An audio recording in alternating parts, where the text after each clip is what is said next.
moved up here first, I got a job offer, and I had been church shopping. I actually was going to a life group at one church and then driving across town and going to worship at another church because I couldn't find what I wanted.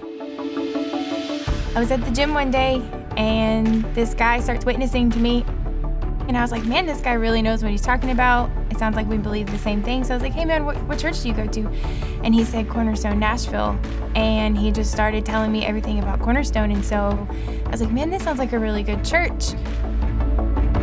I walked through the doors, and I think the first thing that I really noticed was how the people worshiped. I walked in and everybody was raising their hands and everybody was in their own worship.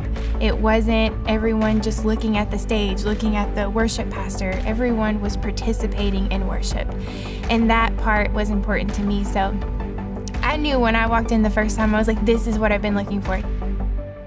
I think that very same day, they had launched life group signups. So being the big extrovert, big personality, social bug that I am, I signed up for 2. And I met some wonderful people that I am still in relationship with today.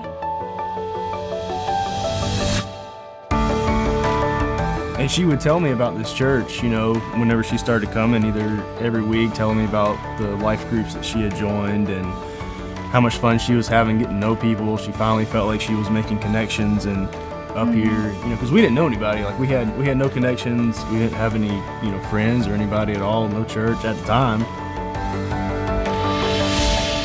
I think you were a little hesitant about it at first because it was a big church.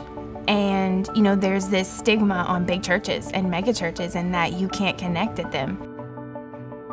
And I think God just so sweetly spoke to us that you are Cornerstone. Over time, the church just got smaller and smaller. As far as like now, I mean, we can't even walk around the corner after we get out of service without, you know, talking to somebody, which is great. I certainly can't. It's like, man, this church it's just like a big family. We love Cornerstone. Stoner for life. Can we say that? Stoner for life.